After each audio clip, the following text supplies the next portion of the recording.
bon bolanda nga mingi na sango ya Congo TV baleki basengi babi Daniel Yosoro lobby kimbango zuma kamu. Bonjour, bonsoir fidèles téléspectateurs, chers internautes, Naïbi qui bolanda qui biso tellement trop awana basango ya Congo Kinshasa.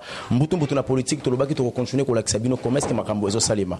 Lelo awana zali na cabinet ya maître Lelo Dilu Mutu wazali moko ya bavoka ya mboka na biso Congo asala musana kitoko na lingaki ngana ya kosola na ye pour na prestation ya serment ndenge nini elekaki pe ko meka kozwa quelques entretiens ko lakisa bino ndenge nini azali ko kanisa pona makambo o etikali na ba responsabilité o eye liboso ya ndeko na biso excellence monsieur Antoine Félix Tshisekedi.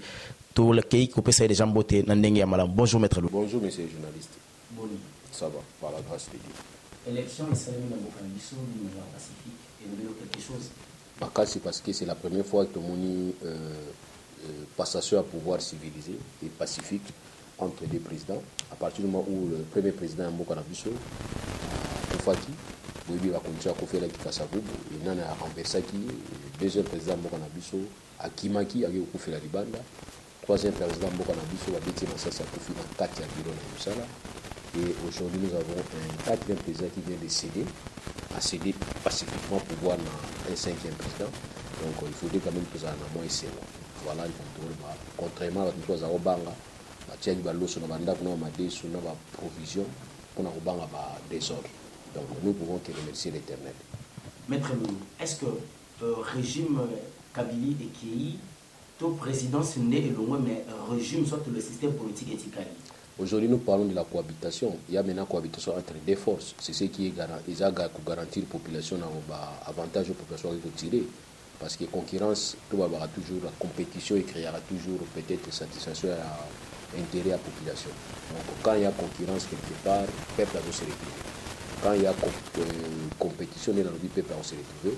Mais si vous avez un pouvoir, un régime, côté c'est comme dans Angola, c'est regrettable.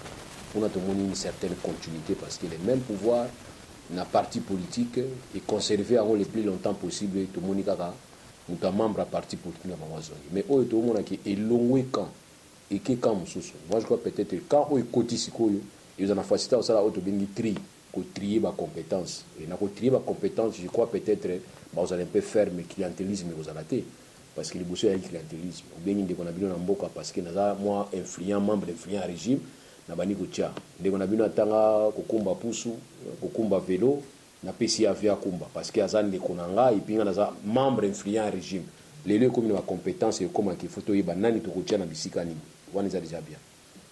Ce qu'il faut parler na bilan ndenge outil koleka il y a régime outil kolongwa on a eu bilan positif ou négatif. Non, bilan la vie à Moutou, surtout la œuvre à Moutou, ils n'auront jamais toujours positif. Bilan ils auront toujours na auto bien la rubrique monsieur Simba, rubrique monsieur Simba.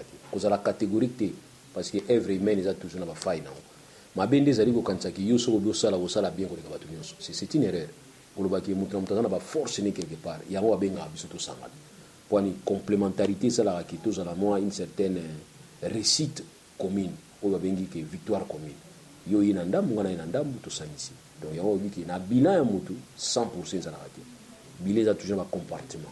Place moi au Simba, place monsieur au Simba. Par rapport à bilan à gouvernement Tikoleka, soit régime Tikoleka, sur 100% vous pouvez ça va combien? Mais on peut savoir 100% la réalisation de l'Obaïpsa Ibiso.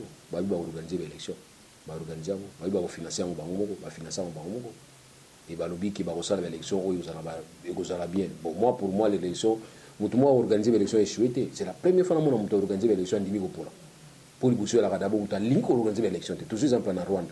Na Rwanda Paul Kagame a ligné organiser l'élection a boyna parce que lundi l'élection dimanche à Kangi ba opposant nyons na ba candidat nyons donc c'est ligné l'élection on a topé ça ba bilan non on a topé ça ba bilan pourquoi mais ouais biso ba organiser l'élection muto organiser l'élection to kanisa qui a triché ma triché andimi comme ma troisième tu vois donc ça peut-être le bilan na photo bien on se dit bilan sécuritaire bon il y a des poches de résistance point na ba te que nyons ça bien et aussi à réunification bilan quand même ça malade.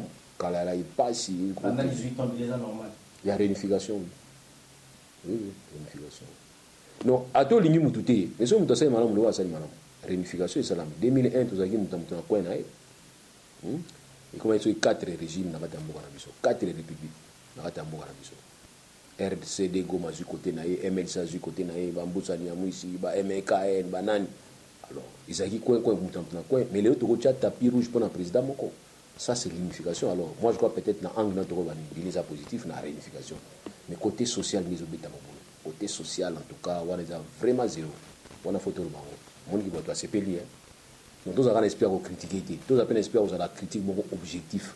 So malamu tu mabeza. Donc nous avons dit que social 0 sur 0. Dans l'économie, bon, ils font un effort. Il y a encore ça réforme parce qu'aujourd'hui nous avons organisme doing business, ils ont classé pays. Ils classé pays parmi les pays réformateurs, c'est-à-dire les pays où il y a effort pour réformer le système économique. Quand même ça va, ça va, ils ont l'effort, mais nous avons insisté. Or, Congolais, pour jouer bien l'esprit, il faut que lire, na komela. So ko zuka Congolais na kolia na monte ba élection, ba campagne ça na kolia na komela. Mutaika ka boni ba futa te, preso tozolia te. Donc azoka makanisa preso te mais yeka kolia na komela. Donc Congolais pour jouer bien, bra limaka na ba bra Congo so benga oni. Boaka masanga na nzela. Bilo ka kolia bubwa kila bango. C'est fini. Alors on a un comportement mignon. Or normalement tu repesa mutu chance par rapport à makanisa za na. Ils ont été en mot, on peut s'habiller au polo, on peut s'habiller au chapeau, il y a des boulons dans la lame. Tandis que nous avons des idées au temps de la boca. Pour me qu'il ça, ma camisi. Donc d'abord, c'est des idées. Ma pensée, ni les alliés pour créer développement. Mais nous devons faire ça, on peut ça à la tête. Mais je joue aussi la paix, on peut ça tête. Puisque après ça, on a une campagne. Donc on a dit que Congolais, tout le monde est tapé au Kancha, qui nous sommes bons à partir. Je sais ton souci, n'a pas de souci à votre union, c'est que le président Sikaye, Marmé bon à lobby. Non. Il y a un moment où il y a papa na biso basala ki ba confusion tant indépendance et côté ba kantia ki indépendance directement biso tout comme ba minele ndobe. Il y a un moment où ba tomboka na niveau kan Congo tant au général Jensen Salobi que avant indépendance c'est après égal avant indépendance c'est égal après indépendance. Or il s'adresse aux militaires à la discipline, militaire à la droit pour réclamer, militaire à la élection à la raté, militaire d'abord militaire va empêcher que ça la élection. Il s'adressait à eux, pas à la population, va confondre Batombo Gial. Ça, c'est mon boulot parce que Balingo Kendete. Il faut tous se préparer les lots. Donc, il y a aussi un Congolais qui est le président Sikaïbo quand c'était le bon à Balamoko. Vous avez un paiement à 146 mois. La compagnie de Moussounaga qui base à 146 mois. 146 mois. Il y a un paiement. C'est quand c'était que tu as foutu dans le lobby. Pour moi, comme tu sais, à côté 146 mois, on doit foutre dans le lobby. Donc, il faut aussi temps. On a toujours exemple en Israël. Où en Égypte, on continue dans le désert, après on na Canaan. Ils ont dit automatiquement que en Égypte, on continue dans Canaan. Donc il faut que dans le désert, toujours côté dans le désert. Désert est bandit de l'eau. Tout côté dans le désert, c'est-à-dire qu'on sentir. Il ne faut pas aller réclamer parce qu'il faut réclamer. Ne demandez pas la lune dans le président Sikaye. Donc voilà, pour le bilan, parce que tu parlais pour le bilan. Maître Blou, merci pour la réponse.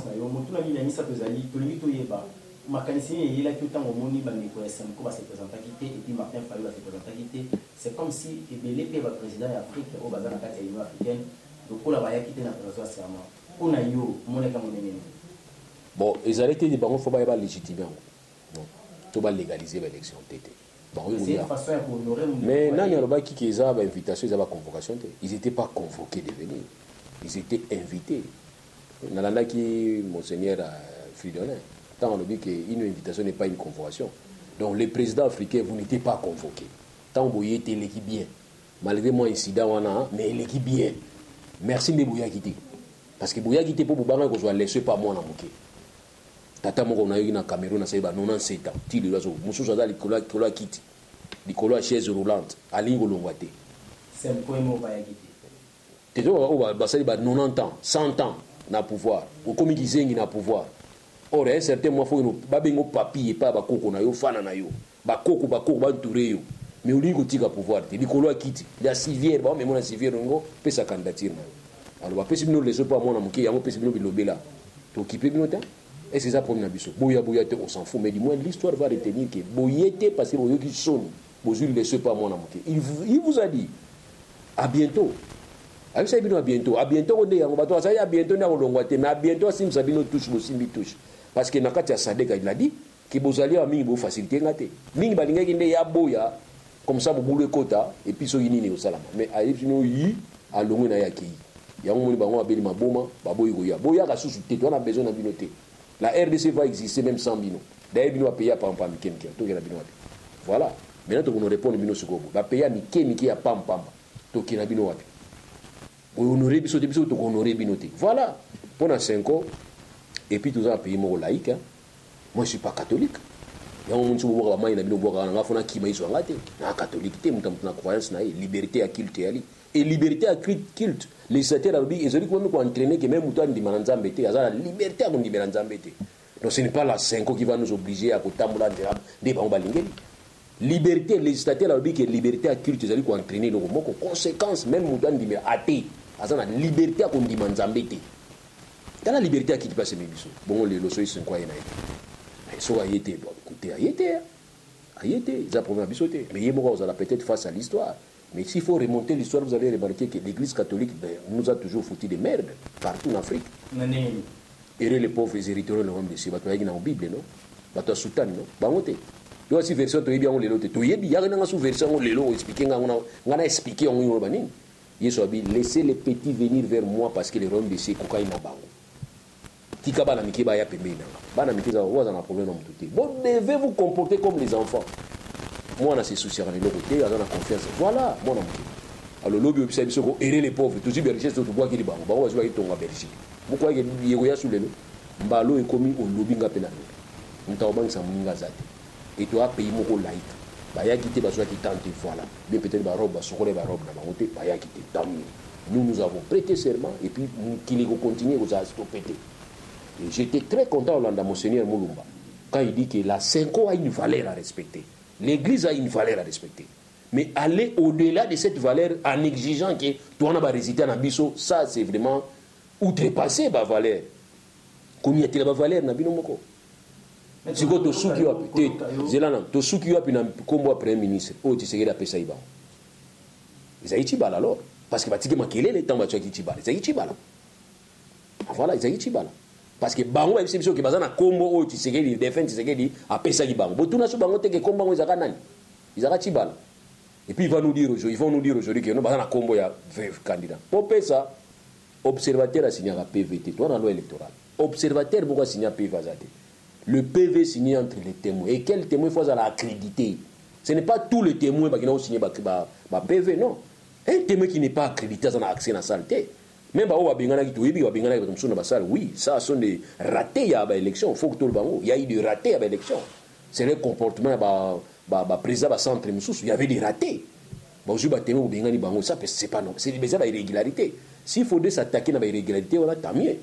Tant vous attaquez à un résultat, procédure de lobby que c'est une procédure de lobby que court confirmé. Court est confirmé définitif. Après, vous allez encore vous opposer pour dire que nous avons les résultats. Ouais, bah, résultats, tu as 40 000. 40 000, c'est 75 000 sur le bureau de vote. C'est 35 000, oh non, tu n'as pas de partenaire. Tu n'as pas de carte, tu n'as pas de PV, tu n'as pas de papier duplicateur à Pamba. Oui, ça a été un coup constitutionnel, Martin Fayot de Maki. Mais cours de l'obligation de la PVT. Bon, bah, carton miné, nous avons Thomson. Non, mais non, attends. Donc, ça dit, ça va. On a manqué Moutouté, mais dans ça va. Tous les 5 ans. Et nous avons donné un conseil à Fayoulou. Fayoulou, c'est un grand homme. Une grande personnalité. Mais je vais jouer à monter. Pour bâtir des cacailles, jouer dans otage, mais ce sont des impérialistes. Bateau accord de minier. Mais c'est comme si les messieurs messieurs accord de minier. Oui, messieurs accord de minier. Messieurs accord de minier. Bazo na bango diamant, bazo na bango cobalt, ndé balingi. Et quand on lui parle de gagnant, je me pose des questions. Quel gagnant? Depuis 1985, aucun Africain a gagné face à Mindele. Nous avons tous signé des contrats léonais. Contrats où il y a Yozo Pesa, Yozo Zouate. Tu as contrat. Mais aujourd'hui, nous voulons des contrats où il y a un rendez-vous de donner et de recevoir. Tu peux essayer de maïs, tu peux essayer de besoin. Tu peux essayer de cobalt, comment cobalt, ils allaient les matières où ils allaient révolutionner le monde. Ils allaient faire développer le pays. Les importateurs. Oh, bazo zouango na Congo, bazo kindi, bazo comme riche, pays où les autres s'enrichir. Place où ta photo ça pauvre, beau crime sur la guerre. Ça c'est pas normal. Les deux allaient rendez-vous de donner recevoir. Au lingi richesse n'a yara tout sur. Et comme il 10%, ils allaient 2%, et comme ils disent, d'ailleurs on peut avoir mon amaté. Ce qu'on on a 10 mobile ma bomba. T'es 10, c'était mêlé comme 50. Ndenge Sankara Lobaki qui marché africain à 1000 fois ça dans l'Afrique. On no somba yako sombela awo, sombi omemi yomoko. Oyo memi diamant ou memi cobalt na mutuni tozotambula mabebitabe wana tolingi yango soute Donc comment on a niveau non? Donc 2%, 100% bobeni maboma. Et ndeko fayu la bike ba ko revisiter. Vous allez revisiter quoi encore? Tout ça na mosquée, tomati mo mouké, au bito revisiter. Donc toi qui t'a sous. Donc qui t'a alors on a zéro. Voilà les problèmes ils allaient révolter biso ba nationaliste. Moi je ne suis pas d'accord avec la résister du maquis. Je vous dis ça aujourd'hui, je suis pas d'accord. Non d'accord.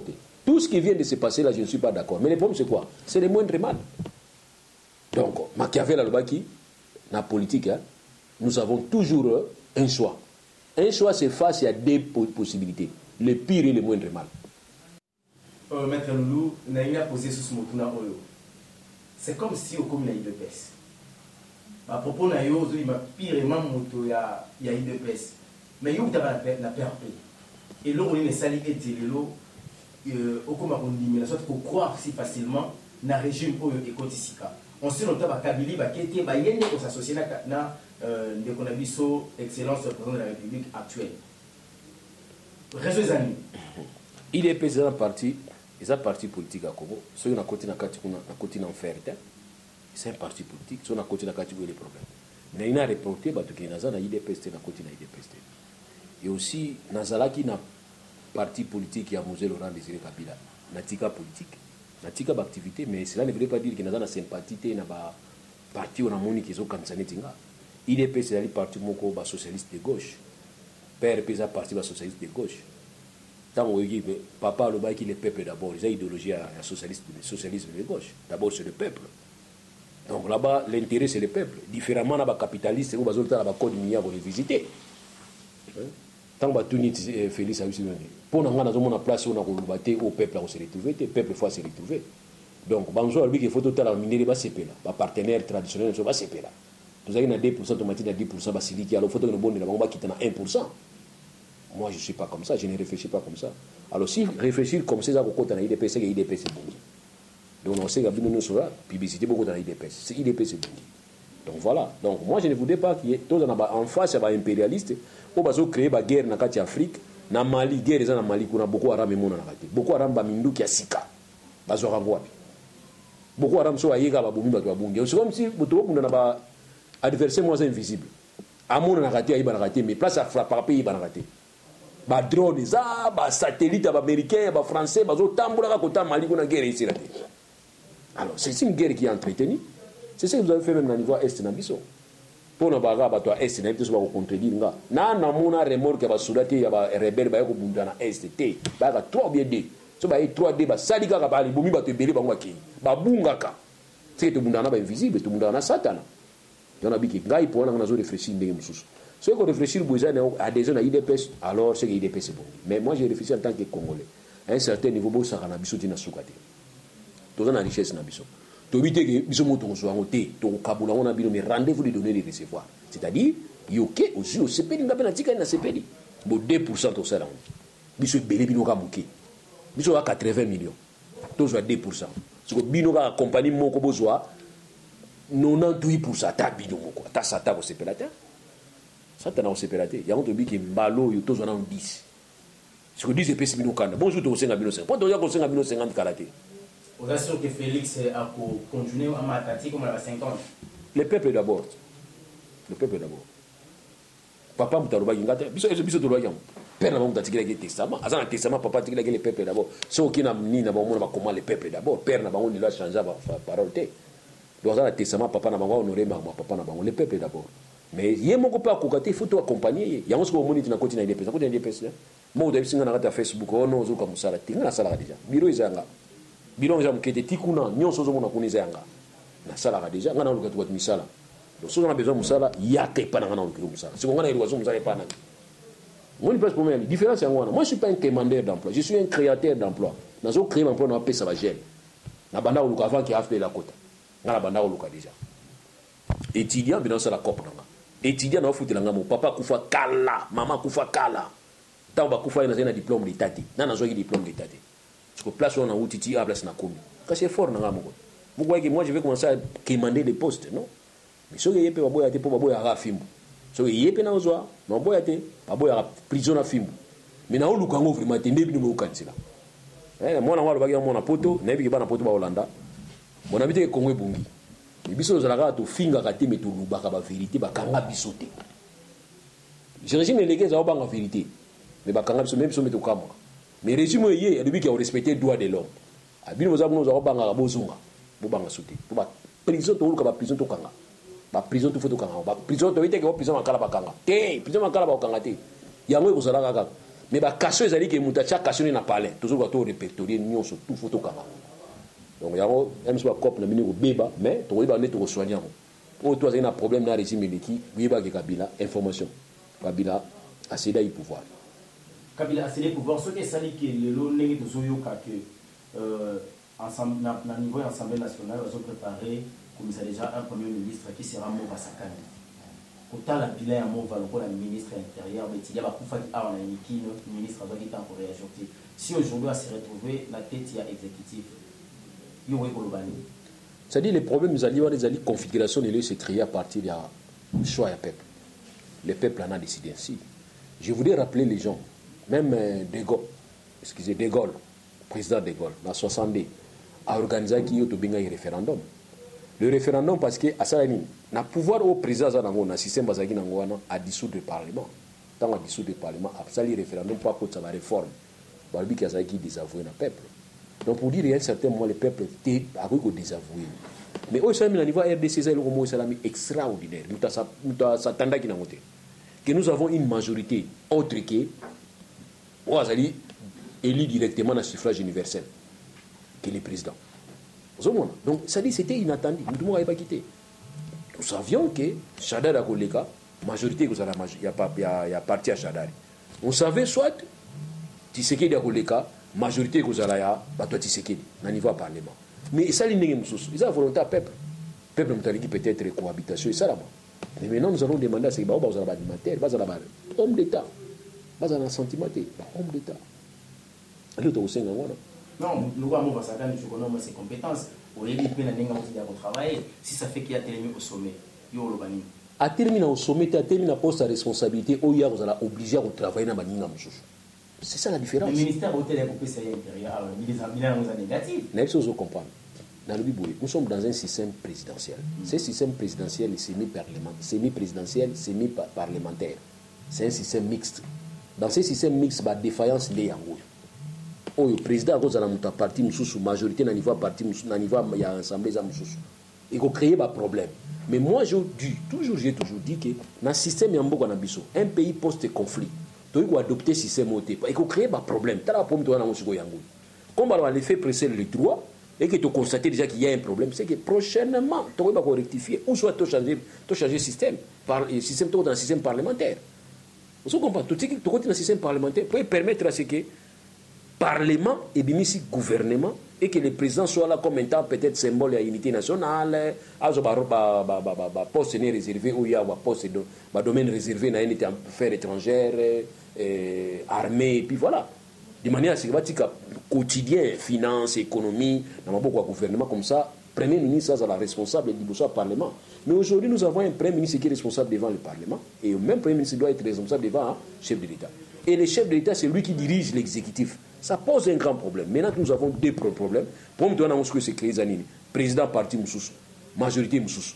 Maintenant, il y a un monde qui va diriger calmement. Ils ont intérêt d'aller.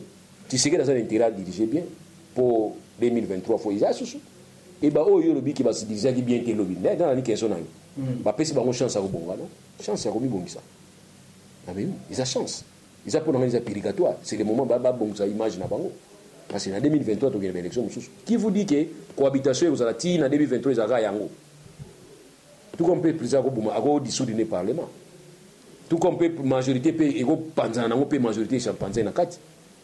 Et puis majorité ça niveau majorité les autres niveau parlement, mais la majorité va parti politique ou devrait régner une certaine discipline. Et ça va groupement politique. So ba tia CPLT. Azu batuni abimi na ba. Et surtout que pas bimagité. Te abima kité mais batuni ba bimi. Baza so ina so combien ba député na kati kuna. Ba 36. Bon, ba bimi c'est 36 na yiwana. Bolongo on a 350 non. Musupa CPLT na itabimi c'est 20 na yi. Bolongo ba on a kati. Musupa CPLT abimi c'est 100 na yi ba otika la DSA majorité kimi.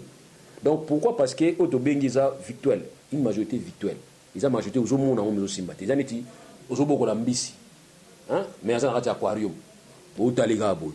Moi, au lieu ils ont dit, moi, au téléphone, on a talagam, pour aller à ma cocate.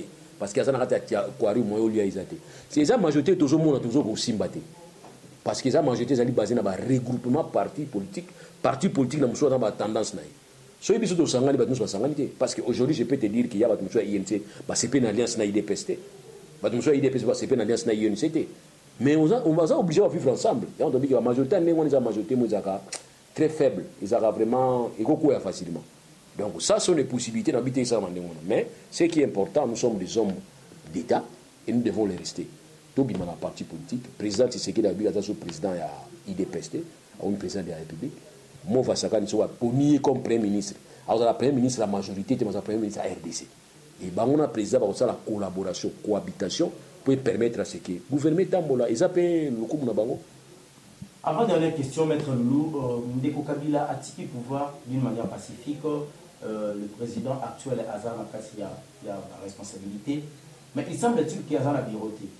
Kabila Tiki a Kanigélem, a lobby comme il a propriété privée naïe, Bino Bozabato, Bozaki proche, il y a politique, Bozaki Moutanibeko.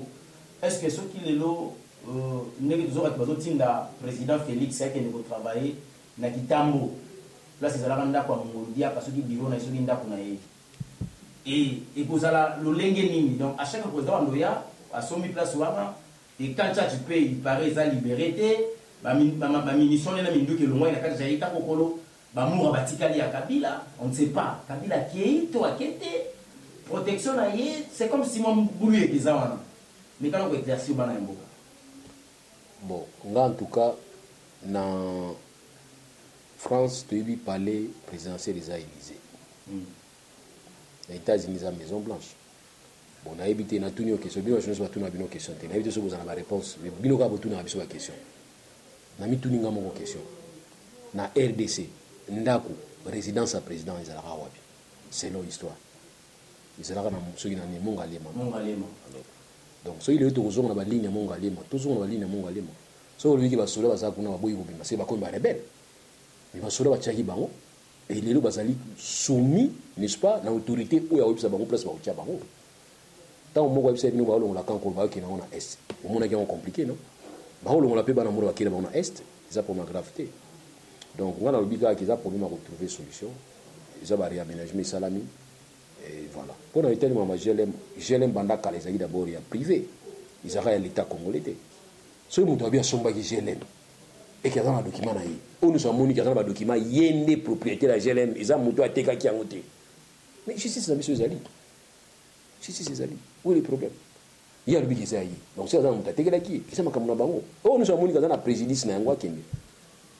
Vous comprenez? Mais si on dit que non palais présidentiel a beaucoup bima palais présidentiel oh yo na to bima histoire que palais présidentiel na mongo alema mutaza na kati ya boyko bima. Wana to biso tout séparé. Papa, nini olongo ni bima te. To ba to ba lingo bima na kati te. On va se poser des questions. Mais je l'aime. En tout cas ngai depuis na biso la Congo na ba été Congo sombaka palais présidentiel na Jérémy na yokate. Bon, ça pas tout paysan ya mboka. Bon, va peine ngona. Ça pas tout alata ki wana lobi za ya mboka. Azo ça peut ça pas tout. Non, ya on a dit que parler wana so iza yi. Biso to se concentrer na biloko yo. Mais oui, biki Félix ya Keimo ngale maté. Olobi? Félix ya Keimo ngale maté. Mais abani na musala ta bana musala. Ah ça bandaki musala. Ah ça bandaki musala. Lelo déjà prêté serment. Lelo za ina repo. Ah ça laisser bani parce que PC 100 jours. 100 jours, on a mis la place, il y a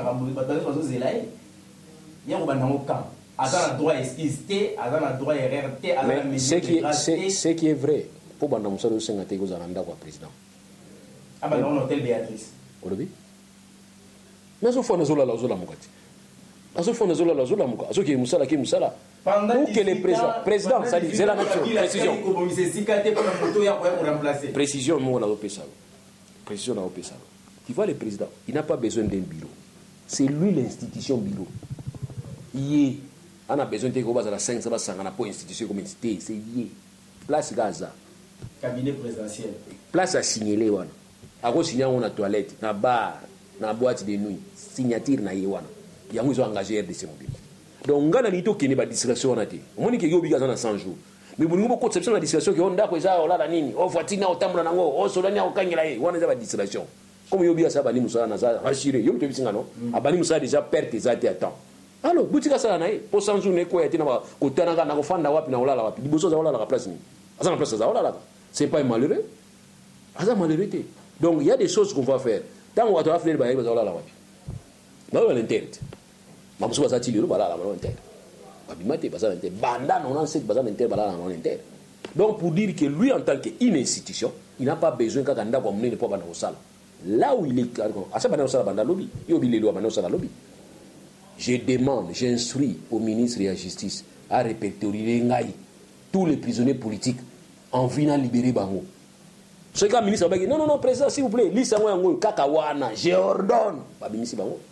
Il n'a pas besoin de battre ça, la mine n'est pas travailler, non. Et je vous rappelle, ce n'est pas un malheureux. C'est un malheureux. Il y a des bissotés qui sont en place à Rola, c'est le président. Son père a tout laissé. Papa n'a travaillé trop dans la RDC. Donc même dans Kakawana, dans la 10e rue, il y a une résidence privée, à Salinae. Donc voilà, il y a un habit on a tout côté de détails, on a des détails toujours bon ça. Balobagi boui, Kabila lobi à Salaki, mais Moussou à Salaki à reconnaître. Ils ont signé sur Bao Bayas, mais pas continuer comme ça. Les problème est presque au sous presque au Kenya. Le tout boy qui t'anime. Tobo et Nyon se sont en malam. Ah, on a bien dit. Mais du moins, Félix va commencer quelque part. Et place au Banda, on a placé au sous comme tout ça, on a remplacé, c'est ça l'alternance. Merci maître Dilumuntu o azali penza moko ya bakoka ya mboka na Congo o tali ko reconnaître ba capacité na ye to komi na suka na lingi o pesa bana Congo conseil et puis o loba un mot pour na excellence président de la République Antoine Tshisekedi pour na bana Congo na biki to ça neti ba père na so asala kiti ba kanisa so ba belge ba kei ba kombi a poso pembe ba tombe ngaki ba mundele ndombe non ba mso ba fier o moni so asala aza jardinier pa ya mundele tant mundele kindaki akomi ko lobana ti mundele ba mundele ndombe to sala ndengo na to kanisa te ki soki lelo régime to zaiki na ngoli bosso elongwe to bongi mbala moko non c'est qu'il faut continuer à travailler. Il n'a pas mis un discours à chef de premier ministre élu à conférence tant à l'obara qui n'a un bateau magique pour transformer Makambo effort na bino Mobutu parle que le président n'est pas un magicien il est moga kokate donc faut effort à battre il faut tout kende tout sangizana tout kende na yé ensemble pour le chef de l'État merci d'abord ce qui m'a vraiment motivé dans banda koloba bouyi ils a discours no ali bosso cela qui non en tant que président choisi provisoirement désigné plutôt provisoirement tant que je suis le président il y a des Congolais naza sous président il y a parti politique naza président balubate ça j'ai aimé franchement c'est un discours là où il sera qui naza l'a attiré vers eux et non c'est pas la logique quoi je peux vous dire père na yazaki beaucoup plus dur que lui parce que père na son côté na bureau ben toi ba abenganio papa na zayinde ngwana so yeli ko abiche abi ma kende banda yebi wazo lingana mute je connais ce papa là to yebi père wana ndenge moko ba je connais le Congo biso yebi père wana za kwa agir aboya ko signer papier on a balika mo za vraiment akati bato yidi pesa ba wiba aboya ko signer mise en place parce que amona ba chi ba ko ba ni na tete oyo te bo changai oyo ngana yebi père wana donc ala père mo wana ba valeur yango papa lo ba ki de peuple d'abord ils ont sur l'occasion interpellé akanisa ngo ernyos azana mémoire papa ni na maboko et a boire on a belité il faut tellement mais il a la chance parce que a trouvé caisse et ça on est au monde so ils ont envie de lui dire ça après a eu ba document et puis muto alongwa ebisi kaza disponible ko aider ina ba point nyonso so kaza na besoin na Obouti Kolanda maître Lolo Dilumuntu la manière dont a pesi ba explication claire vous avez un peu fongola boyo qui na yebiki bolinga mingi bolinga koyoka yetanga lo bakamambo ya kitoko boy donc ya malamu to simba ya mabeto boka ngana bino to komina suka to mona ni soki bo sepela ki na émission to pesa nzambe merci pamba tende motapesi biso pe mana bo moy soki Yesu azongite ngai na bino to kokuta na pona ko pesa bino lisusu numéro ya sika à la prochaine bye bye.